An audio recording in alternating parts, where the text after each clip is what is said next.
What's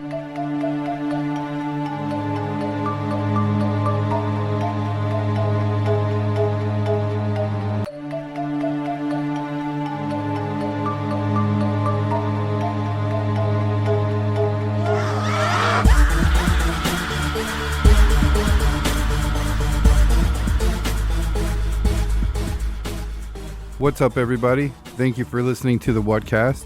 How are ya? Mike, how are you doing, dude? I'm doing all right. No real complaints. Living life, doing things like that. That's about all I can say about it, really. Excellent. Well, we're going to talk about, I don't know, is an oldie but goodie a classic the right description? Yeah. Classic, straight out of Legends. Right. Well, every continent has its original inhabitants, its natives. Here in America, we have the appropriately titled Native Americans, Australia, the Aborigines, and these are all people, I might point out. But in Ireland, the original inhabitants were said to be something far more than just people, and that's the Fey Folk. Mike, you've talked a lot about fairy stuff on this show. Yeah. I wasn't aware that was like the natural first inhabitants of Ireland. Yeah, they were there before humankind came in, and they lived for hundreds of years before humanity came through, and then they ended up going to war with the humans, and eventually, I believe that they ended up getting trapped in a mountain or a hill, and they still come out every now and again. But that's like where leprechauns and things like that come from. It's like these beings that used to exist on this island are now coming out and traipsing across the Irish countryside. Yeah, I was going to say, much like humans, they have different races and species, such as fairies, elves, even goblins and spirits. So this covers a large array of entities and creatures, right? Don't forget trolls. Yeah, trolls. You got it. Yeah, fucking trolls. Well, amongst this wonderful array of beings is the entity known the world over as the Banshee. At first mention, I'm sure all of our minds pull up the stereotypical image and ideas of what a Banshee is and looks like. But my job tonight was to dive into the traditional rather than the typical. So forget about your mildly impressive special effects makeup covered high school chick that you saw in Buffy. Or if you're really cool, you can forget right about your yellow and black striped winged superhero. Mike, you got it. You know that one, Yeah. right? Oh, yeah. X-Men, man. Hell yeah. But for the sake of conversation, and be as Scooby-Doo as you want, Mike, what is a Banshee to you? A Banshee to me I first remember seeing the Banshee as a little kid when I was watching Darby O'Gill and the Little People, I think it's called. And a Banshee approached the castle, and it was like this cloaked figure that was screaming and wailing. And then I think wasn't there a Banshee monster in my pocket? Yeah, it seems like anything like that. There was a Banshee. Even like I mentioned Scooby-Doo, thinking about it, I used that cartoon as an example of getting as goofy as you can with your response. But I realized something. I thought about what a Banshee was to me, and that's basically all I had. Is what I seen on Scooby-Doo. It's a ghostly hag who flew around screaming. Yeah. That's basically all it was to me.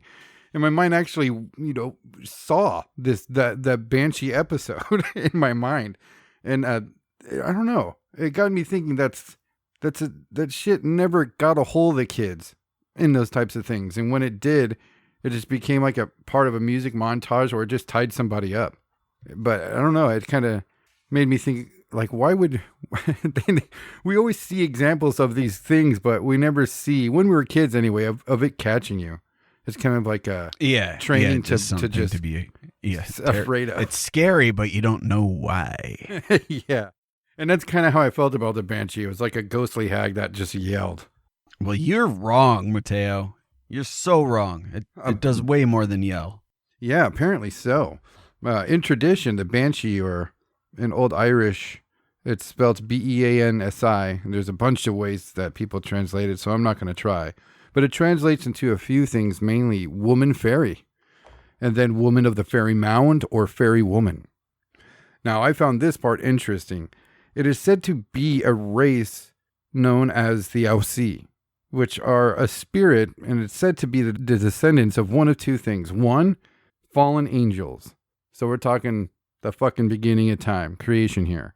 Or two, a familiar name you might recognize, Mike, is they think it could be descendants of the Danu tribe, which were deities of pre-Christian Gaelic Ireland. So we're talking about back in the day. Yeah, the Tuatha De Danann, I believe they're called.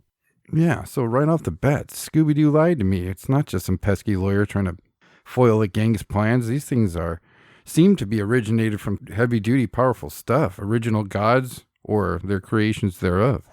But the Banshee kind of traditionally has like a Mothman feel to it. If you hear the Banshee, and that's how people most commonly describe it, experiences with this thing, right? That's how you know a Banshee's around. It's from its loud cries. Yeah, it'll announce itself as it approaches. Now, again, in what I think of a Banshee, it's just going to fly by. I didn't know what to be scared of or why to run from it, but if you read more into it, it's supposed to predict the death of someone that you're close to or perhaps someone that you even love. Like I said, like Mothman, an imminent warning. So it might not be so bad for you if you see one, but it's still a frightful sight, I guess. But I wanted to get into the good stuff when I got into this, and that was the origin and, writing about encounters and the first writings thereof. But as I said, these creatures have always been there, basically, even before mankind, like you said. But I came across a really cool documentary. It's a little bit old. It's a little bit dated, but it was pretty good nonetheless. It's about Irish folklore. It's a documentary called Glenafuca, The Glen of the Ghosts, a film about otherworld spirits. But it was cool to hear Irish people share their thoughts on the subject and not some American TV special from the 90s. There was even a couple eyewitness accounts in this documentary. Now, studying about the Banshee, Mike, it sounds and feels like something of old. Are there modern sightings of a Banshee? I don't know about in Ireland whether there are or not, but there's I came across this story. It's actually, how I came across this? It's something that I had never heard of before, but a few days ago on Twitter, I sent you a link to, or a picture of this new game that's coming out called Horrified. And It has all these cryptids lined up. And I recognized them all. There was Chupacabra, there was the Goat Man, there was the Jersey Devil, Bigfoot, Mothman, and then there was this like witch-looking thing holding a fucking lantern. I had no idea what it was. I was thinking like it was maybe like the old hag or something, but it's specific to certain sites in the United States. So what I found out was that it's actually called the Banshee of the Badlands. And for anybody who doesn't know, it's referring to Badlands National Park in South Dakota. But the legend surrounds this one butte specifically called Watchdog Butte. The sightings persist to this day. Like people going past the Watchdog Butte at night will report hearing the sounds of the Banshee. And the typical sighting will be the Banshee will be up on top of the hill and they'll just see the green glow coming off of her and hear the scream. And oftentimes she'll rush down the hill, like arms raised, rushing down the hill screaming, and then stop before she gets to the person and just stand there like looking at him like she's got something to say or she's waiting for them to say something. And then instead of, having a conversation, like if you were to approach her and talk to her, her arms go up in the air, her jaw drops, and her eyes sink into her head and become black pits, and she screams, rushes at you, and then disappears and reappears back up on the hill, still screaming, waving her arms. Yikes. But unlike the Irish legends, she's not so much a portent of incoming death necessarily, at least not to not any modern reports. The legend was thought to have been started by Irish immigrants who ended up moving to the area sometime in the 1860s, after the Homestead Act was passed in the United States. And the Homestead Act is actually what was the main reason for people coming to this area. They were selling acres of land. You could buy 160 acres of land at this time for $18. Holy shit. So you just had people coming in and just buying these huge tracts of land, and it was an inhospitable area, but they were able to farm. They were able to build farms in the area. And as people were buying these huge areas of land, obviously they came into conflict with the local native tribes. And the Sioux specifically were the ones that were particularly affected by this. And they eventually it came to a conflict where there was fighting on each side and people were dying. And I mean, we're all familiar. Well, I shouldn't take that for granted. I know we've got people in other countries, but the early history of the United States was not kind, or I should say the early settlers of the United States were not kind to the natives. And they ended up developing a treaty with the Sioux Nation that established a reservation. But the Sioux Nation had to give all the lands from the Missouri River to the Bighorn Mountains in Wyoming to the settlers. But anyway, I say all that just to kind of paint the picture of the history of the area. But the Irish immigrants, they were part of this group of people that were buying up this land in the 1860s, and they were making reference to this Banshee in the Badlands back then. But because they were Irish immigrants, obviously they were familiar with the traditional story of the Banshee.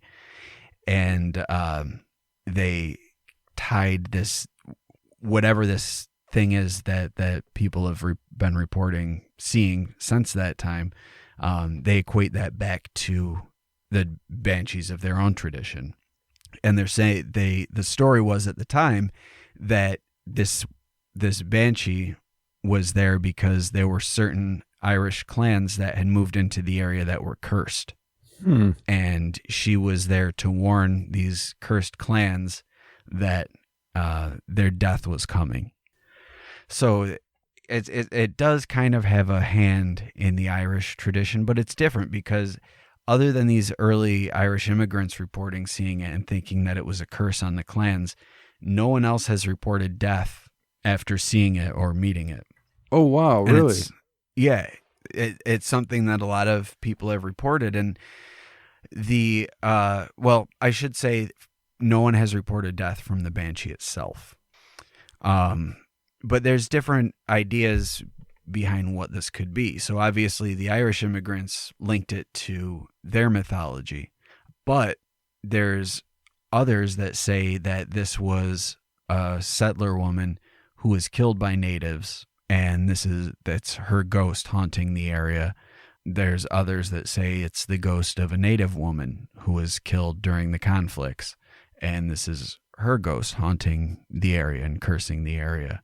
But it's no one really knows. It seems to have started from these Irish settlers, but were they reporting seeing this? Was this like a recent haunting as a result of the conflicts, or was this something that was being reported before the conflicts even began? Right. And maybe it's, the Irish are just painting, it's a screaming ghost woman, so clearly it's a banshee. What else could it be? Right. They're like, we got one of them. It's called the Banshee. Yeah. And that means somebody's going to be dying soon. So, yay. That's interesting. Again, one of these cryptids or creatures, be it a physical thing or something of paranormal origin, it's the phenomenon shared in another place. Can you imagine being those Irishmen coming to America and then coming in contact with that and going, fuck, they have those here too? Yeah, right. And you could see why they would think that it was something that followed them. It was a cursed clan that brought the Banshee. Right. Fucking Dave brought that thing with him. I know it's him. Yeah, you can't trust Dave. Fuck that guy. But so earlier when I said that no one has reported actually dying from the Banshee itself, or at the hands of, or well, even in Irish tradition, it's not so much the Banshee that kills them. It's the Banshee is like a warning of death. Yeah. So it's not the Banshee's fault that the person is dying. The reason that the Banshee is screaming and crying is because the person is going to die. Right. She's not screaming and crying to be spooky and scary. She's like, oh, you're fucking dying. I'm so sorry. Well, I'll get back to that documentary, but like I said, it was neat to hear Irish people talk about it, but the old timers had some very interesting stuff to say. A very different point of view, but please continue. All right. Well, so this part, and maybe they mentioned something similar to this in the documentary, but this part is very different from anything that I've ever heard about banshees. But the Banshee of the Badlands has a companion. Oh. And this companion, when she shows up and does her screaming thing, usually after she shows up, there's a skeleton that'll walk around the area. And he walks around searching for music. And if he hears the music, he'll go over to, he'll approach wherever the music is. If the music is inside, he'll sit outside, and he just kind of sits there and bobs his head to the music. And then this ghostly violin shows up, and he'll grab the ghostly violin out of the air and start playing along in time with the music. And apparently, from all reports of this music, anyone who hears it says that the music is amazing.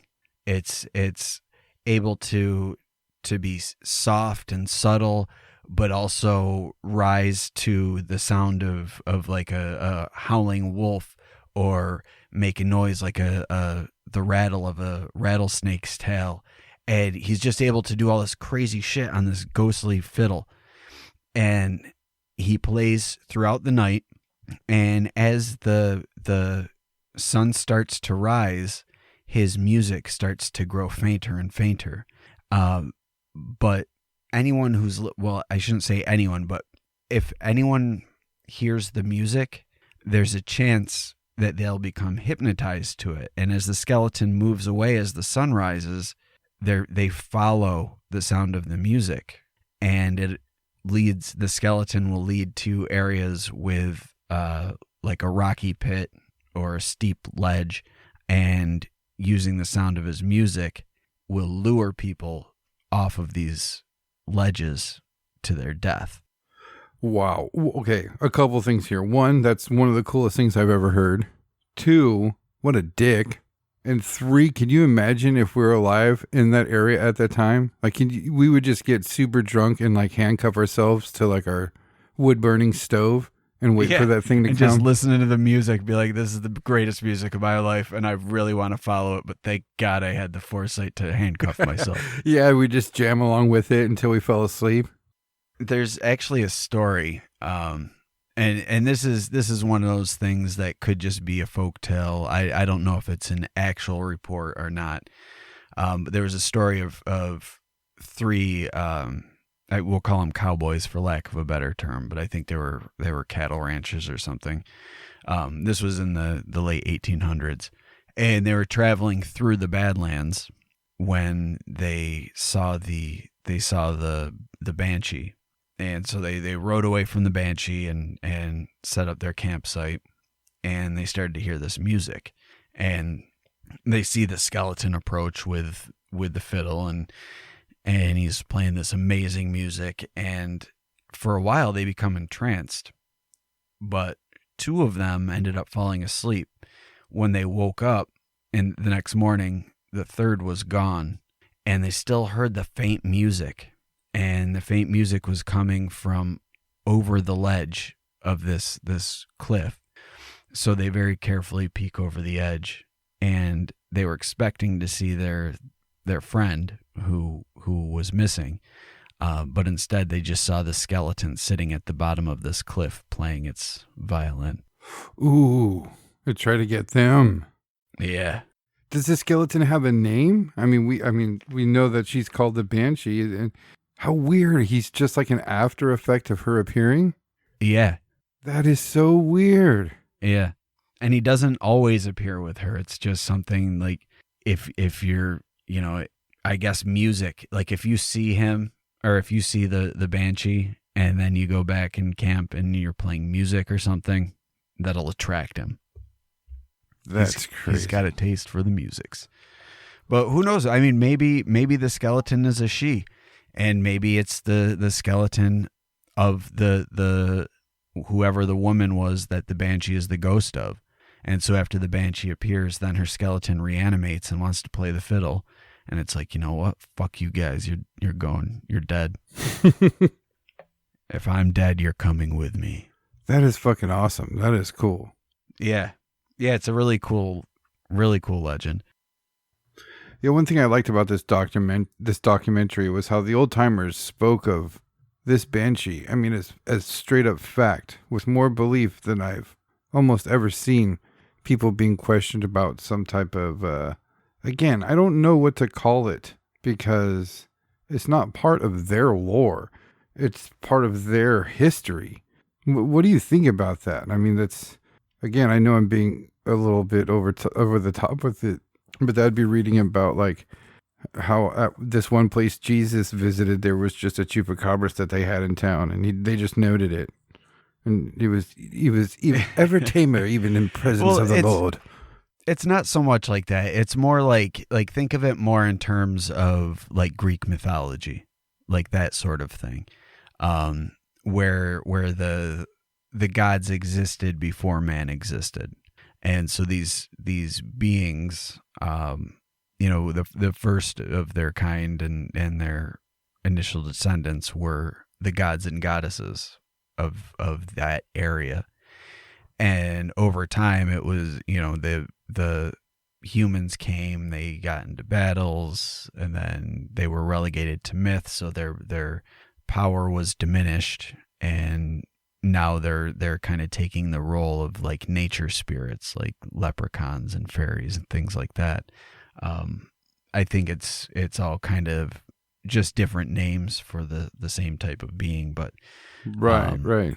They're not deities anymore. Now they're just spirits, but they were a very local deity. Like they weren't like the deities of the world. Like, and really when you look at any religion, the deities that are worshipped are very localized. Like even in Abrahamic religions, Judaism, Christianity, Islam, it's a very localized God that, kind of got spread throughout the world in later centuries. But it started as just the God of the Israelites, and they reference other gods in the Bible, and it's the same way with any mythology. It's the gods of that area, and that's the story of those gods.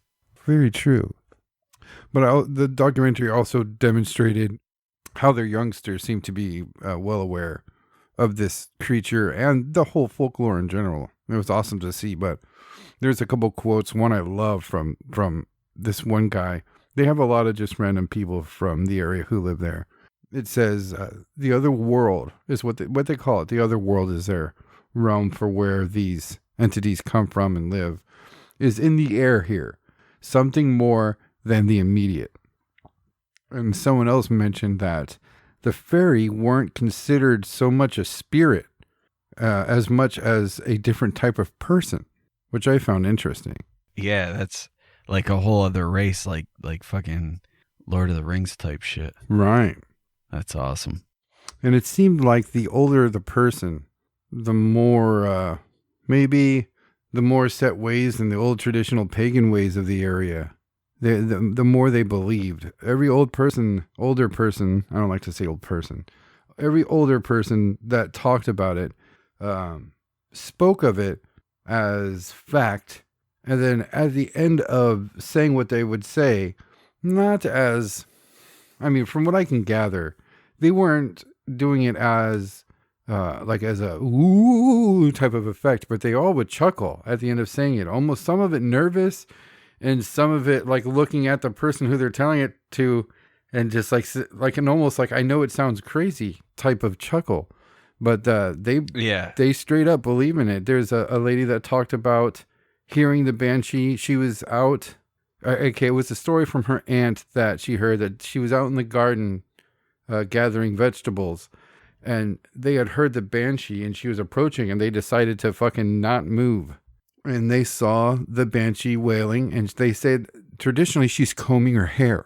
Did you come across that or hear that? No, that's interesting. I've never heard that before. Yeah, and little flash shots when they asked people what a banshee was to them, every single person says that she was combing her hair.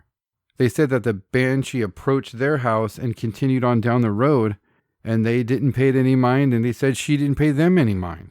She just continued on her way to, I don't know, do her thing. But they do say that she does come and, I don't know if warn's the right word, but maybe announce death. But I don't know. So by some accounts, and tell me if I'm wrong, Mike, if these ladies who were out in their garden heard it, the death could have been for somebody that they knew. But does this thing like go to a house and stand in front of it and yell and like point? Is that what? Yeah, I think it approaches the home. Wow.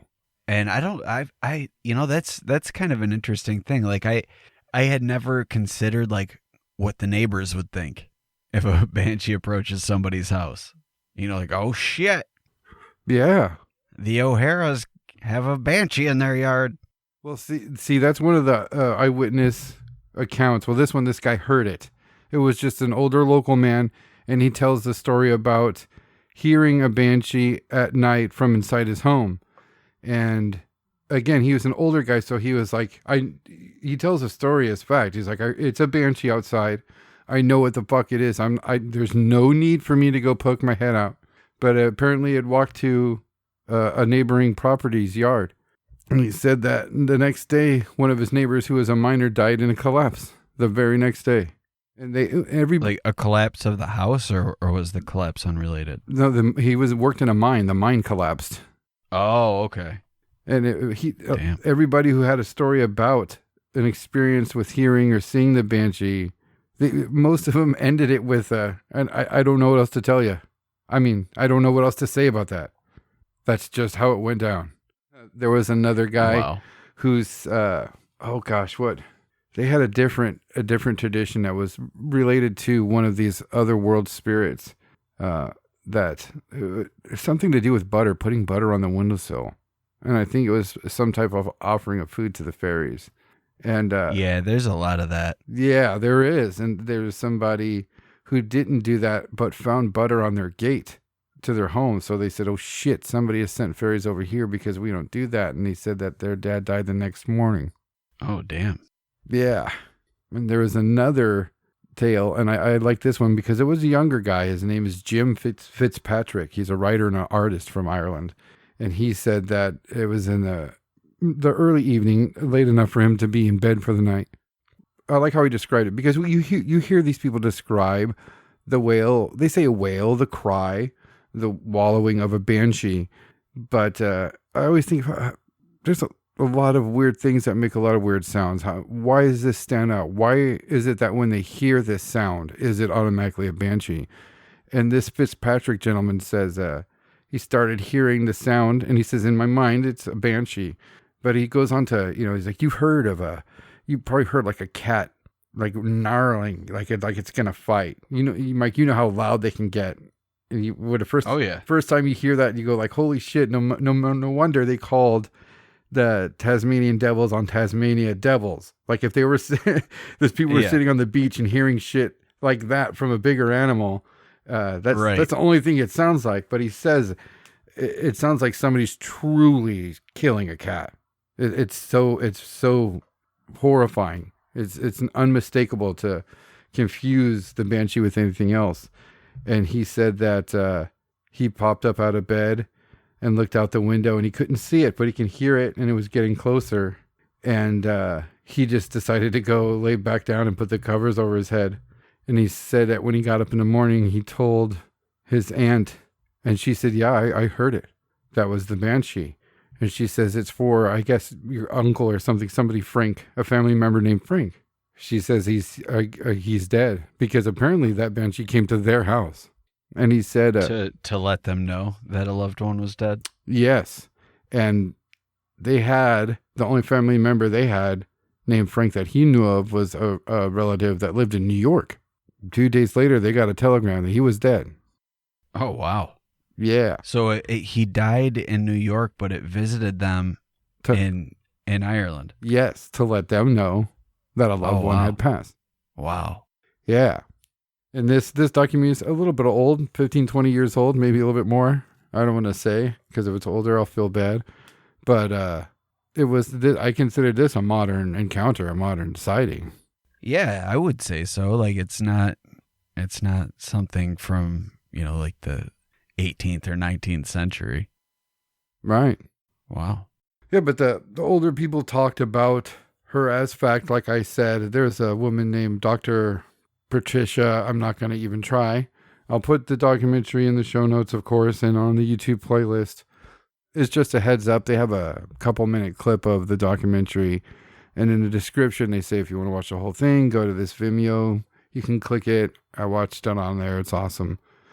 But she said that when you deal with the older people, the people who know about the pagan roots of where these things come from, that the Banshee is almost not a bad thing at all. They say that she's crying. Yeah, it's more like the phone call, like, hey, just letting you know your loved one is dead. It wasn't me, but I know I just wanted to let you know. Yeah, that she's weeping because she's sad about it. It sucks. She hates to be the bearer of bad news, and it's not something to scare you. And even the people back in the day, when they saw Banshee and she came to them, they say that they wouldn't be scared, that she was almost a good entity as to not make that journey to wherever you're going by yourself. So it really depends on who you talk to. Yeah, that's a very interesting way to look at it. Yeah. But the documentary is great. They go through a lot of things. There was a section on the Banshee. They go through the pagan calendar and certain days. And God, I don't want to get the name wrong. I think it was St. Bridget. They talk about her and her story. It's just, the whole place is, like that guy said, the other world is in the air there. And you just see like the stone circles are supposed to be portals for these spirits to come out of, and kind of mixes with the old tradition of Halloween. They're allowed to come out and run around without being bothered one night a year on Halloween, but they got to stick to those stone circles, and even some of the bigger stone structures like the erect stones. They're just scattered all over the place, and they can hide behind those things. But I did hear somebody, one of the younger people that were in the documentary, say that they existed until the appearance of humans and more humans. They didn't mention any warring, but they said that they did retreat underground. Yeah, I think that's the mountain or the hill. Right, okay. Now we've seen a couple of videos. One of the things we do on the Patreon Hangout is watch ghost videos from one of our favorite YouTube channels with everybody. And they've had some, I think it was like one of the first times we watched these videos with everybody in the Hangout. They had some gnarly footage of something that I would consider a Banshee. And I think they were based out of, it was was it Colombia or Brazil? One of the two, where someone's just walking around like it wasn't a residential area at all, but it was like a downtown type of area, not with like nightclubs or anything like that, more humble. But somebody's just fucking screaming their head off. Do you remember that video? It's a woman. I kind of do. Yeah, I kind of remember that. And it was just like someone out on their front porch, and you just hear all the screaming, and they're kind of scrolling around. No. This person's walking around the streets trying to find the source of this person screaming. And they find them. And it is They do? Yeah, it's a very odd looking woman. Her features and stuff. I don't think any of it was CGI. If you want to say it's faked, it was somebody in makeup because they were there. But they just seemed odd, and they were screaming and had very odd body movements, and they kept screaming, and they approached the person slowly, and the person filming had to start, they started praying to this thing to stay back, and the thing would grab its own head and start screaming and rocking back and forth, and it was fucking nonstop screaming, and you can hear the person talk about getting the police and other people approach. It's unnerving. I don't remember that. I'll try to find that and put that in the show notes too, but that one was just scary to me. I don't know if that's like a La Llorona maybe video, but that it seemed unnatural. And maybe, like you're saying, maybe that's just what that place calls a banshee. Seems like every place has a banshee. Yeah, I guess from just like a purely visual and auditory standpoint, La Llorona is very similar to a banshee. It's a female ghostly figure that's crying and screaming. But she'll get you though, right? Yeah, La Llorona she'll fucking drown you. Yeah, she doesn't fuck around. You don't want her to grab you. No, she will drown the life right out of you and your kids and probably your dog too. If he's around. Yeah. He has so kids. Don't walk your dog around La Llorona. Yeah. If he has kids, into the drink they go. Yeah. Drown his puppies too because she's that much of a dick. Like she feels bad because she drowned her kids and she's like, you know what? No kids for anybody. Right, yeah. Drowning them all. That's how pissed she is. Fucking monster. It's weird. That's pretty similar, but again, that's a good point. She'll fuck your shit up. I wonder if are there other places in America where they claim to have a banshee? I mean, there's tons of those videos on YouTube. You can look up the screamer videos, and I found a bunch of other videos at a quick glance. I was gonna have Mike watch it and get his reaction, but I've got to really dig for the specific one I'm looking for. But the videos are readily available. Yeah, there are a lot of weird ones, and I remember seeing one from the Middle East as well, which is this one really fucking creeped me out. But it's middle of the night, and it's you're seeing it from a dash cam, and they're just driving down this desert road, and all of a sudden they see this figure in white with like black hair, and it's just kind of like hobbling, like it's got this really weird gait to it, and all of a sudden it turns around and it starts like making these weird noises, like, and it's like hopping and kind of like lumbering towards the vehicle, and the guy throws it in reverse, and you could tell he's all freaked out, and he just throws it in reverse and gets out of there, but it's like coming after him the whole time. It's so fucking scary. Oh God, that's scary. Yeah, I mean, that's not necessarily a banshee. I don't know what the hell it is. It's scary as shit though. I saw another one, a video the other day about a skinwalker, and somebody supposedly caught footage of a skinwalker, and they were camping, and they can hear somebody. Well, you can hear in the video somebody screaming, "Help! Help me!" Like in such a panic-stricken way, super loud. Like hearing it, I would have wanted to react to help them, and they were filming off in the distance to try to find something, and then in the foreground, a lot closer than you'd assume, somebody kind of stands up, and it almost seems like they're naked and they're standing still, and you can just hear some scream, "Still, help me!" And this thing's just standing there, not moving, looking at them. "Help me, please! Oh God, help me!" Yeah, I was like, holy shit, fuck that, and fuck camping. I love camping. I'd probably love it too, but with my luck, that's something like that's gonna happen. I know it. Yeah. It'll be my luck. I will have the ghost bear outside of my tent. Exactly. Check out that video I just sent you. It's the one that I was talking about. Ooh, okay. I want to check it out.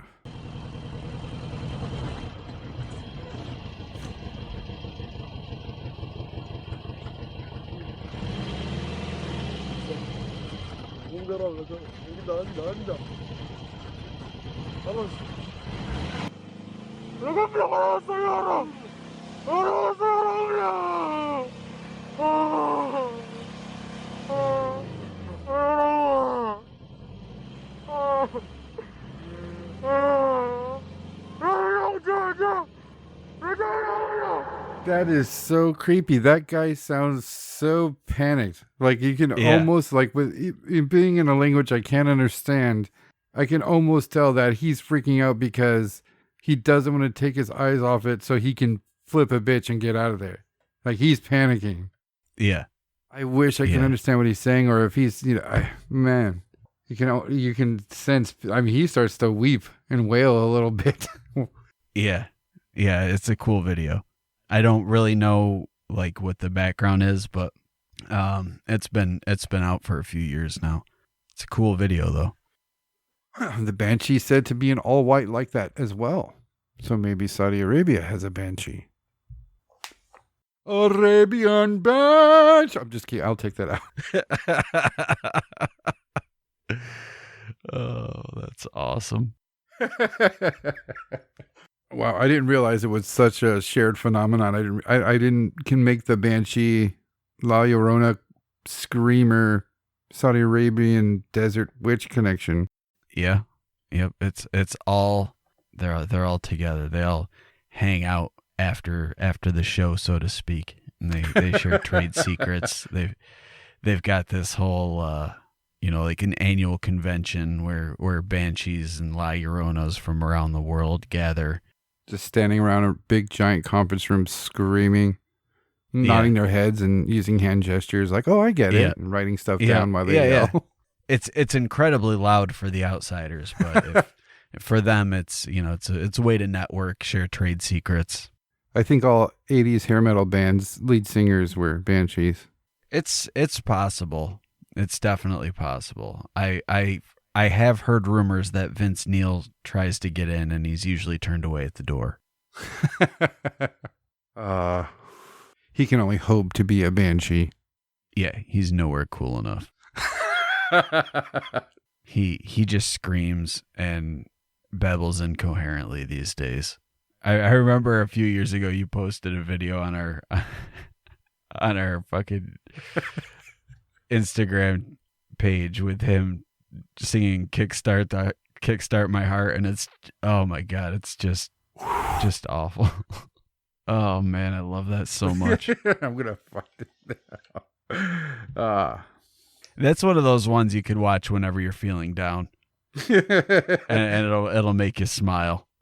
So maybe Banshee's not so bad at all. I was surprised to hear that it could be seen as like somebody who's going to accompany you to the afterlife. Again, I'll put the documentary in the show notes so you guys can check it out. It's old school. I wanted to play clips from it here. We usually don't do that, but I'm not going to be so nervous about doing that anymore. Everybody in the world has a fucking podcast, and they seem to be blasting whatever the fuck they want on it. So I wanted to put clips of it in this episode, but good fucking luck understanding it. I mean, they have very thick accents, which I love. It's great. It's fantastic, but it wouldn't have made for good audio. So maybe if you hear a screaming, combing, grooming lady floating outside your house, just stay still. Maybe she's going somewhere. It works like T-Rex? Yeah. If you don't move, they can't see you. Maybe that's what those ladies were onto, and the ones in the garden. And that's why that fucking scary desert witch kept approaching him, because they kept moving. It's like, oh shit, they're there still. And then they stop, and it's like, and then they move again. Oh my God. It makes perfect sense now. There you have it, folks. Mike has linked Banshees to dinosaurs. Welcome. Welcome to Banshee Park. Meow, meow, meow, meow, meow. Thank you for listening to the Whatcast. You can find us on Twitter, Instagram, Facebook, iTunes, and YouTube. Enjoy the podcast. Get yourself a Whatcast t-shirt or a sticker pack. Who was that dude on that one episode? Try the links in Homie's page. All this and more can be found at www.thewhatcasters.com. Thanks again for listening and have a great week.